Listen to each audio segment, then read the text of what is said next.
Baruch atah Adonai Eloheinu melech haolam she'aker liyam yivarech. Amen. Good morning. Today we're going to study about the Parsha Ki Tavo, Ki Sovai, Ki Tavo, which opens up with the words Vayaki Tavo el haaretz. And it will be when you come to the land Asher Hashem Elokecha me'esid lecha nachala, which Hashem gives you as an inheritance. V'yishta v'yashavta ba, you will inherit it and possess it and settle in it. Which immediately tells us that whatever instruction is going to be given will only take place after possession and settling. Which we know, after the fact, took 14 years. 7 years to possess, in other words, 7 years to drive out all the original inhabitants, 7 years to do the actual division. So it was 14 years after they entered the land of Israel. They now have an obligation to do the following. What is that? You shall take the first of all the fruit of the ground, which you will bring from your land, which Hashem is giving you, and you shall put them into a basket, the first fruits, and go to the place that Hashem your God will choose to have His name dwell there. What do you do with those fruits? Those fruits go to the Kohen, but they're offered and presented to the Kohen before the Mizbeach. You shall come to the Kohen who will be serving in those days and say to him, I declare this day to Hashem that I have come to the land that Hashem swore to our forefathers to give us. The Kohen will take the basket from your hand, placing it before the altar, the Mizbeach of Hashem your God.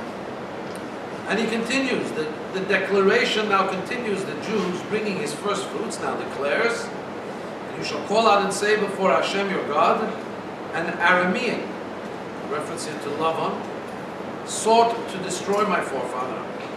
He went down to Egypt. This is a reference to the Jewish people going to Egypt, and sojourned there with a small number of people. In other words, Yaakov brought his family down to Egypt, and there he became a great, mighty, and numerous nation.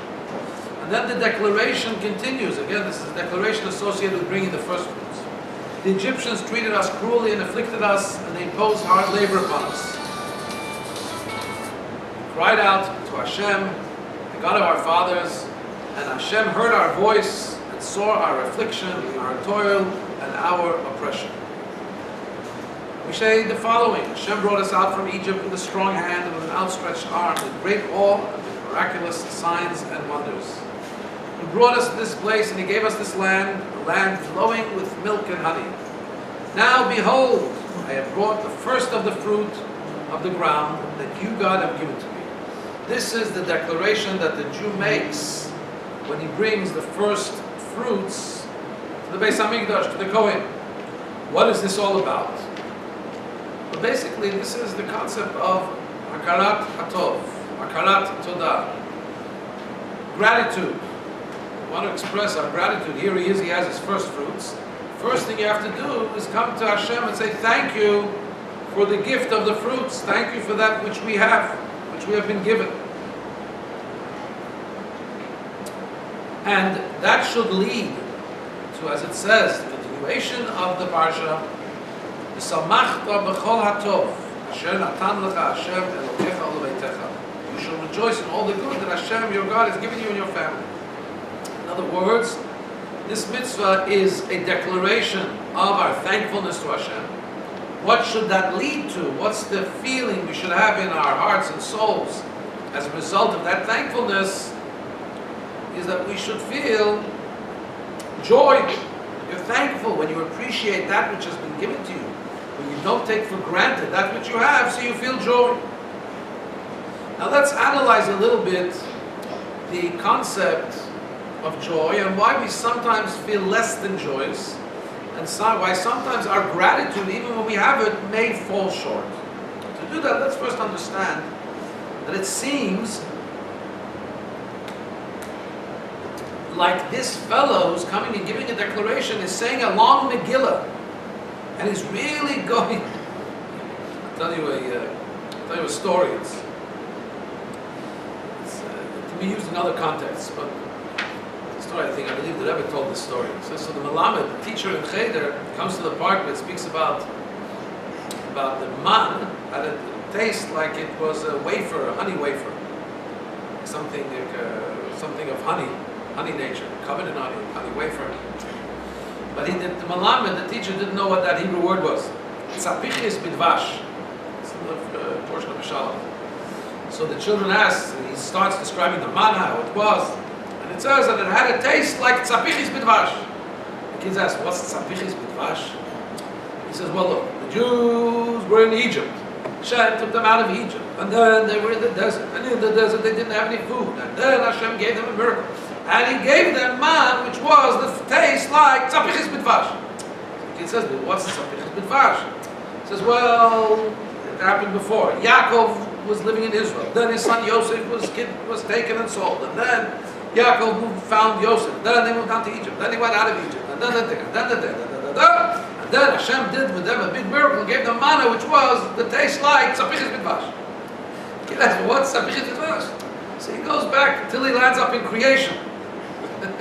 He asks, what's tzapichis bidvash? Hashem created heaven and earth. And then, but what's tzapichis bidvash?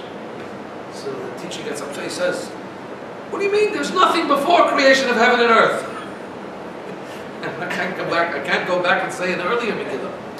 That's or another version, the teacher says, when you'll get older, you'll understand. Teachers, when they don't know, what do? They go sometimes, instead of saying they don't know and find out, they sometimes go on a tangent. But I'm just using this story to talk about the Megillah. It seems like here the guy's thankful, his grapes grew, his wheat grew, his barley grew, because you bring Bikurim from the species that Eretz Yisrael is blessed with. He comes to the Beis HaMikdash, he brings his first fruits, and he's saying thank you. Why does he have to go to Alangim, Megillah, say, our forefather Yaakov was almost harassed by Lavan. We wanted to really uproot him and kill him. And then we went to Egypt. And then we came out of Egypt. And then Hashem gave us a thing. And now I want to say thank you for these grapes. Hello. Just say thank you for the grapes. But you have to go to a whole long Megillah, to a whole long discussion, to a whole, what seems to be redundant background information, which is not relevant to the story at hand. Because I told this, I'm reminded of a story, it's not mamish related, but it's a cute story. Somebody once came to a rabbi who was trying to make a train. He says, Rebbe, I have such an important question, can you please? He says, yeah, look, I have 10 minutes, I have to run to the train, but okay. He starts telling him a long story. He says, when I was a little child, I think, and I had a cousin, and it turned out to be that she was a great, and he does a whole story, so get to the point, the whole story. I have 1 minute left to leave for the train. No, Rebbe, it's mamish life and death. He keeps telling unrelated details, and I married this cousin of mine, unrelated, and we moved from here, we went to there, the business. So I'm already a minute late to go to the rabbi's running to the train, and he says, Rabbi, you can't leave me like this, I have a huge question. He's rushing to the train station, he says, what should I call? We just had a baby boy, what should I call him? Tomorrow's the bris. So the rabbi says, I don't know, call him Moshe David Eliezer Aryeh Shmuel Yitzchak. And he wants to try and make the train, and he misses the train.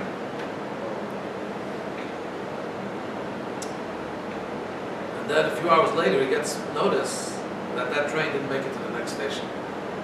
The train had a crash. But that guy gave the name of his child, Moshe Shmuel David Eliezer Aryeh Yitzchak, all the names the rabbi had said. So sometimes a Megillah, a long Megillah, unrelated information, could be a lifesaver, could, yeah. But here, it seems to be that we're just taking up. The Kohen is busy. He wants to get to his next appointment. He's there at the Beis HaMikdash. People are lining up. They want to give him the Bikurim. And this guy is starting to tell the whole story. The Torah tells him to tell the story. We had a forefather who was Lavan. And we went down to Egypt. And Hashem took us out. And He gave us a land. And I planted. And I harvested.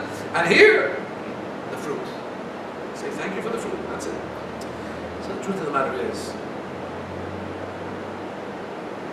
this long Megillah, this in other words, long declaration that Hashem tells us, really gives us a very important insight into where our gratitude often falls short, what true gratitude is. And in other words, sometimes we feel gratitude for just a small fraction of that which we really ought to feel gratitude for. And that's why, perhaps sometimes, we get disappointed when somebody says thank you. It's actually sometimes insulting. Sometimes maybe somebody will say thank you again, thank you for this little thing you did. And you think, I did only that little thing? The guy stayed at my house for a week. Then he says, thank you for that picnic lunch you sent. Thank you for the lunch you sent with me on the trip. Thank you very much. What about the 3 meals a day you ate in my house for a week? What about the bed I had? I made up your place. Whatever I did for you, I cleaned your room. It doesn't matter. Whatever it is. Sometimes you can thank for something, and you think you're nice. You're thanking. But you have to take into account that it may be that your gratitude, the way you're expressing it, is actually overlooking a whole other host of things that have been done for you. So now let's look at this. It's interesting. The Chevas Halavavis. So does that mean that also when somebody thinks that we feel that way, it's being really encapsulating a whole big story behind it? So let's leave that hanging. What you're asking is, somebody says thank you. It may also include the whole story behind it. True. Let's continue to think about it. There's a Rabbeinu Bechai. There's a Chevas Halavavis book called Chobat HaLevavot, The Duties of the Heart, which is more than 1,000 years old. So he writes the following parable, a fascinating parable. It goes like this. There was once an infant found in the desert by a kind-hearted individual. The benevolent man took pity on the child, carried him to his home, brought him up, fed him, clothed him, and provided him generously with all that was good until the child was old enough to understand and comprehend the many benefits he had received. The same benefactor heard of a man who had fallen into the hands of his enemy and had for a long time been treated with extreme cruelty, starved, and kept naked. The benevolent man's compassion was aroused. He appeased the enemy and convinced him to free the prisoner and forgive his debt. And he brought the man to his home. The kindness that he showed this man was a fraction of the kindness he had shown the child. The freed prisoner, though, appreciated the man's kindness and thanked him more than the child who grew up with such kindness. For he had left a state of poverty and pain for a state of goodness and tranquility when he was fully mature. But the child did not comprehend the magnitude of his benefactor's kindness, even when he grew older and matured, for he was accustomed to this kindness from his childhood. In other words, let's take it into our own lives in terms of gratitude. So somebody comes, we're hungry, we're down and out, and somebody takes us into their house, gives us a meal, gives us a place to stay for a few nights. The amount of gratitude we feel, and every year we send them on that anniversary perhaps, we send them a thank you note. Hey, what about our parents, for example? How many nights, how many days did they feed us 3 meals a day? How many nights did they provide us accommodations? How much did they sweat and toil to give us our education, and so on? Why is it that we feel gratitude in such an obvious and revealed fashion to the person who's done something perhaps so little, whereas there are people that have done so much for us? So it's a matter of, look, this is the reality of our lives. Let's be honest.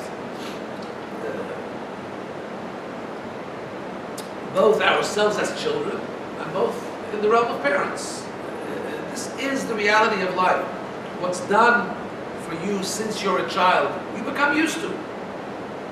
It doesn't look to you as something out of the norm, particularly if society in general, parents take care of children. I mean, if you live in an environment where at the age of 10, children are expected to go out and work and fend for themselves and pay for their own food, and then then maybe a child would appreciate, wow, I'm the only one in the society who my parents still pay for my food, even after I'm 10. Maybe. But when that's the societal norm, it becomes almost like an entitlement. We expect it. And we're used to it. We grow up with it. We get used to it. We don't feel the gratitude. When do we feel the gratitude? We feel the gratitude when it's something unexpected, when it's something we know that we're unentitled to. Then we will feel a deeper sense of gratitude. So this would be something we have to be wary of. This would be something we should be a little bit careful of should be to make sure that it's not that we've become so used to things that therefore we don't fully appreciate it. And so this would be the beginning of an understanding. But the Torah tells us, don't just thank for these grapes, for this wheat, for this produce. Thank Hashem for the whole story. The fact that you were given a land, the fact that you're not slaves, the fact that our people just wasn't nipped in the bud by Lavan. Take the whole thing into account and thank God for the whole thing. Now, why is it difficult to truly feel gratitude to Hashem? The difficulty of feeling gratitude is because we often feel that we don't yet have enough. In other words, oh Hashem, if I get that, I'll be so thankful. What happens when we get that? For a few seconds we're happy, and then, yeah, but it's only an iPhone 3. I think the iPhone 7. I don't want to choose one phone over the other. It's only an Android. And this is what it says in the Medrash of Koheles. No person leaves this world with even half of his desires fulfilled. Pshat. Because when we have 100, we want to make of it 200. When we have 200, we want to make of it 400. So it turns out that whatever you have, you want more. So when a person passes away, he's only achieved maybe half of his desires. So okay, this is the way it is in materialism by nature. And we talk about it not being something positive in terms of materialistic pursuits. We should be happy with what we have, as we're soon going to say. But the reality is that this is the way we should live our spiritual lives. Our physical lives, we should be happy with what we have. The Chayvas Alavavis, again, a quote from the Chayvas Alavavis, who says, people neglect to contemplate the benefits Hashem bestows upon them because the sole aspiration on which their hearts are fixed is further satisfaction of their desires and fulfillment of their wishes. Whatever stage of success they attain, they seek to proceed higher and further. So this is a problem, because as the Frierdiker Rebbe continues and elaborates on this, by nature, a person who has 100 desires 200, and therefore no person leaves this world with even half of his desires fulfilled, as the Medrash of Kohelet says.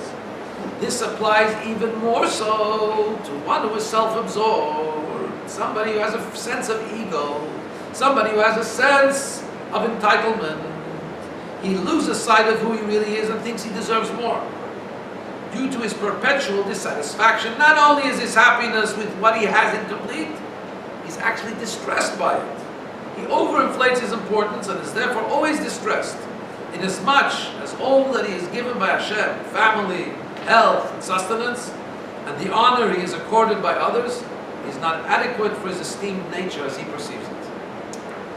In other words, the fact that we have this inner desire not to be satisfied with that which we have, this in itself stops us, prevents us from feeling total gratitude. Why? Because we don't feel.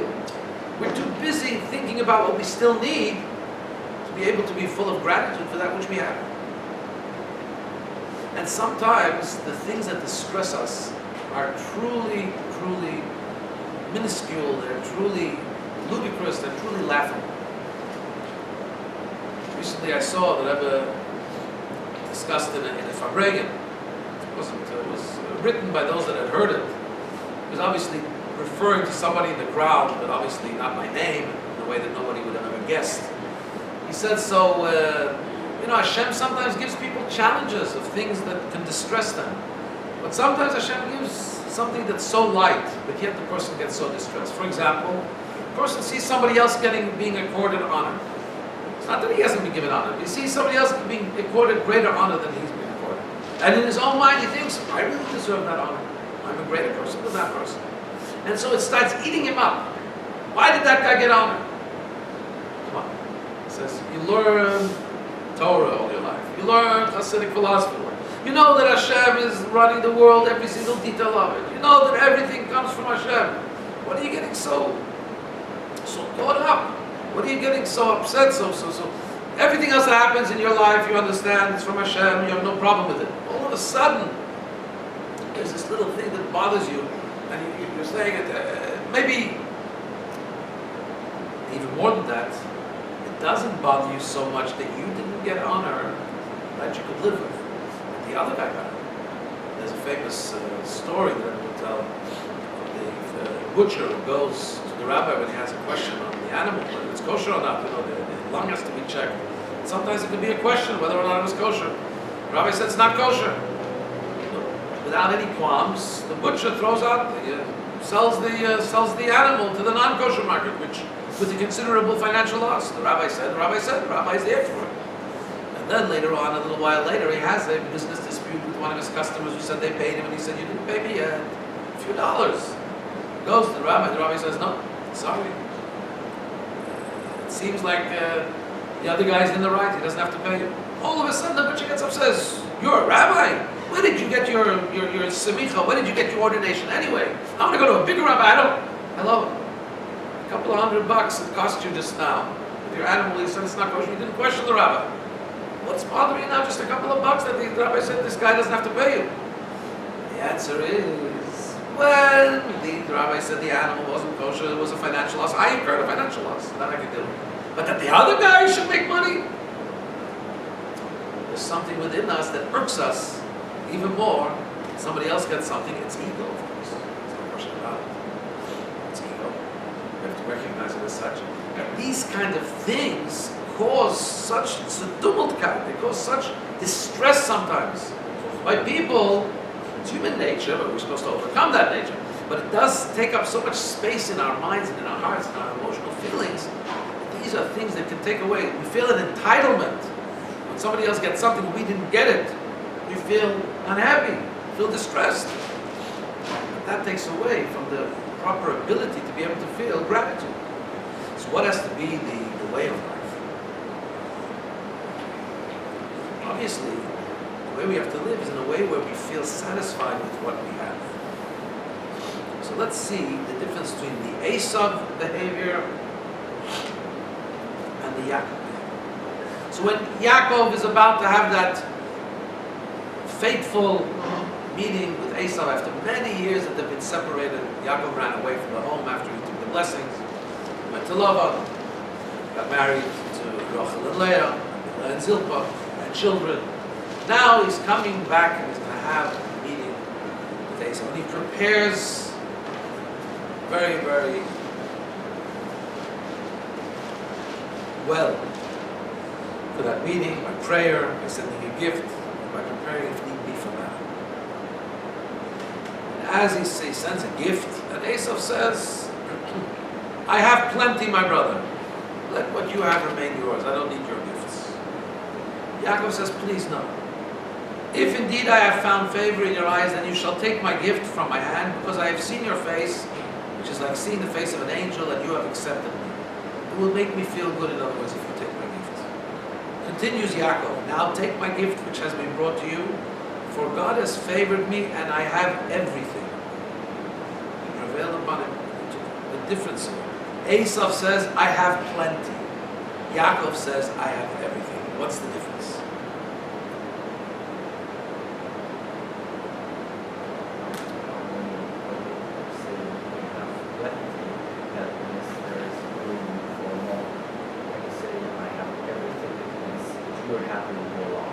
Exactly. When you say you have plenty, that means there's room for more. Plenty is good, but even more plenty is even better. When you say I have everything, it means you're totally satisfied with what you have. It's called in the Hebrew language midat, the midah, the measure of istapkut. Istapkut means being satisfied, being happy, being considering it sufficient with what you have. That's the position of Yaakov. Yeshli kol, I have everything. Some may look at the verse and think that it's arrogant to say I have everything, and it's more humble to say I have a lot. It's the reverse, because with possessions, with things, somebody says I have plenty, and I don't yet have everything, but I have plenty. There's still, as we know, human nature is they still want more. When somebody says I have everything, he's not stating an arrogant fact, the king of the castle, I have everything. saying I have everything I need. I don't, in other words, I don't require, I don't desire, I don't need anything more. Particularly we're talking about stuff. If somebody will make a spiritual statement, say, I have everything, then he will be, as we know, sometimes the spirituality and materialism are stark opposites, diametrically opposed. This is one of the things. To say the midas ha'istapkus, to be happy with what you have, with materialism is a good nature to have. In ruchnius, in spirituality, is the worst possible approach you can have. Somebody who's happy at where he is. Wanting more is the most important. Whatever would say it so often when he met people at the giving of dollars on Sunday. One of the most oft-quoted statements, I believe, was that somebody who wants, don't be satisfied with what you have. The nature of man is if you have 100, you want 200, you want 200, you want 400. It should be that way in spirituality, not in materialism. Make sure you're not happy with what you did, keep doing more. But when it comes to materialism, to stuff, to things, to physical things, so the attitude should be one of Yaakov. You have an attitude like Yaakov, Yesh li koil, I have everything. So then you're able to feel gratitude for that which you have. Now let's understand, feeling gratitude, why is it so important to enunciate? Why is it so important to come to the Beis Hamikdash and to say it? What's so special about saying it? So the truth is that we know it. We know that saying, there is a saying that some therapists use. If you're angry, get it out. Speak about it. Speak to the wall. Speak to the punching bag, and then say. The truth of the matter is that according to the traditional approach of Yiddishkeit and Torah, that would not be a very good thing. Why is that? Let's see what the Rebbe Rashab, the fifth Rebbe of Lubavitch, says in the mind.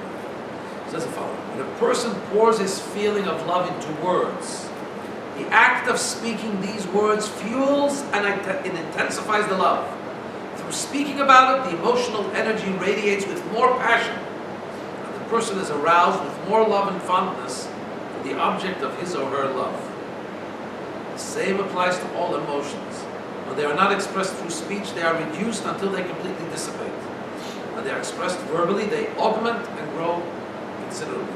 So I don't know what philosophical way of thought is to speak about your anger, get it out of you. I'm not going to say an opinion about that particularly. I don't know where it comes from and if there are case studies, but definitely the way Torah sees it, certainly in light of this minor, and the way we know it, I think, in our own hearts. You speak about something, you build it, the emotion becomes built up, the emotion becomes more fiery, more passionate, and you speak about something. If you love something or someone and you leave it in your heart, it may dissipate. If you speak about it, there's a reason we're taught to tell our children, I love you, you're the most dearest thing in my life. There's the reason that in marriages it's critical to say those words. There's a reason for it, because it actually, not just because the other person hears it, actually, as we know, within ourselves, it strengthens and builds the midah. When we get angry at somebody, talking about it usually makes us more angry. So sometimes, again, there may be sometimes a psychological problem in not expressing your frustration and your anger. Sometimes maybe it can create deep frustration or things. So I'm not saying that you should never speak about it, but thinking that speaking about it is going to make it less, generally, that's not the case. Yes? And it's also, this happens in teshuva too. I mean, teshuva can't be complete unless we actually verbalize and confess our sin. Audio, Right. that's the main thing. Now the same thing is with a feeling of regret. The feeling of charota, feeling of regret will be expressed, it will become even more pronounced. With teshuva, there's another thing, and that is that the sin had a body and a soul. The body was the actual deed that was done. The soul was the feeling, the enjoyment, the ethereal, the untouchable part of the feeling of the sin. When we come back to Hashem and we have regret, so we can uproot the enjoyment and the feeling, the intangible part of the involvement in the sin. But the body of the sin was here in this world. So we need to bring it out. We need to enunciate our charata, we need to enunciate our confession so that it has a body here in this world as well. That's parenthetical. But for our intents and purposes, speaking about something enhances and grows and fuels the actual emotive feeling that you feel in your heart. There's another scenario where we can go overboard with expressing what we feel, especially when we praise a person, because it might detract energy from the public, or if we praise someone publicly, right, then we should be careful with our words, and we should not be 100%, right? You say we don't go overboard. don't praise somebody too much publicly because that will invite criticism. It's a little part of the Mashal Torah. Yes, one of the expressions of Mashal. So, let's take this to gratitude. If we want to truly feel gratitude for that which Hashem has given us, it's not enough that we think it, it's not enough that we feel it, we actually have to come and declare it. As the Chinuch says in the mitzvah of Bikurim, the commandment to proclaim over Bikurim. What do we proclaim? We were commanded that upon bringing Bikurim to the temple, we must read over them. The verse is written in the passage, from an Aramean sought to destroy my forefather until now, behold, I have brought the first of the fruit on the ground that you, God, have given to me. This mitzvah is called Mikra Bikurim, the declaration of Bikurim. Its purpose is to express our gratitude. It needs to be done verbally, because verbally that truly builds up and that truly expresses the feelings, brings the feelings to their proper growth, to their proper level of intensity, their proper level of wholeheartedness. So where do we have this now? We don't have the mitzvah of Bikurim. But one would expect that this concept, every mitzvah is teaching us something and instilling within us an aspect of serving Hashem. Whether it be to teach us kindness, or to teach us self-restraint, and so on. This mitzvah teaches us gratitude. But we don't have this mitzvah today. So you may be interested to hear that the Medrash in this parsha says, Medrash Tamshah, says that Moshe foresaw that the temple would be destroyed and the offering of the first fruits of Bikurim would cease. He took initiative and ordained that the Jewish people should pray 3 times a day. We know that formally prayer developed later, and that the prayers are corresponding to the different sacrifices, the morning, Tamid, the morning daily sacrifice, the afternoon daily sacrifice. But generally speaking, the Medrash is telling us here, generally speaking, the prayers are in lieu of Bikurim. In other words, what does that mean? That they are to instill within us that gratitude that Bikurim did once a year, and that would be the dosage of giving gratitude to Hashem once a year. This is reenacted by us now daily. Last once a year was enough. Why do we need daily now? There are various things of this nature where the language used in the Gemara is Sheviratam Zohi Takanatam. Their breakage, the fact that they are lacking, is actually in some way a rectification. In other words, sometimes we've lost, it seems we've lost the whole concept, but in a way we've gained a lot. In other words, even sacrifices. To bring a korban, you have to be a Kohen. Actually, go on the Beis Hamikdash. Every day we talk about even the sacrifices that only a Kohen Gadol would do. We talk about the sacrifices that would be done in the inner of the inner, the Kodesh HaKadosh. You would have to be,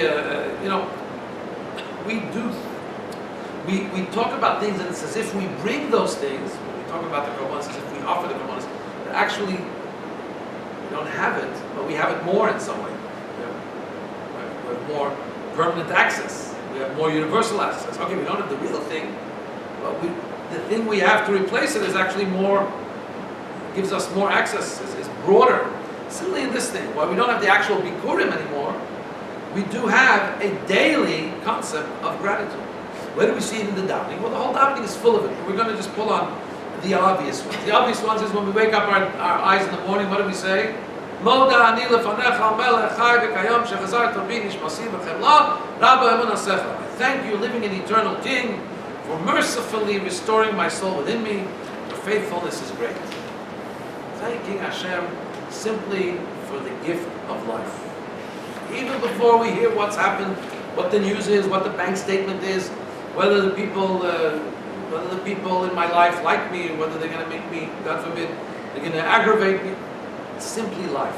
I'm breathing. I open my eyes. Before I do anything else, I say, thank you, Hashem. Then there's another part of the morning blessings, which we repeat several times during the day. Thanking Hashem for the movements of our bowels. Thanks Hashem for opening for the orifices and cavities, and as we proclaim, it's known before Hashem that if but one were to be blocked, God forbid, or one of them were to rupture, it would be impossible to survive even for a short while. And we have these systems going on in our innards, in our innards, which is unbelievable. It's the most sophisticated plumbing system around, and by and large, Baruch Hashem, if one remains healthy, everything works, operates 60, 70, 80, 90, 120 years. It's unbelievable. Every day we give thanks to Hashem, and actually every time we use the facilities, we give thanks to Hashem for the fact that things are, but that's an expression of gratitude. That's what Bikurim teaches us, but the way we instill it within our day is by these prayers. The Moedim, what do we say? What is the language of Moedim? Moedim is we thankfully acknowledge that you are Hashem, our God, and Hashem of our ancestors forever. You are the rock of our lives, the shield of our salvation in every generation. We shall thank you and recount your praise evening, morning, and noon, for our lives that are in your hand, for our souls that are entrusted to you, for your miracles that are with us daily, and for your continuous wonders and goodness. Beautiful prayer. Sometimes we just say it. You have to feel it.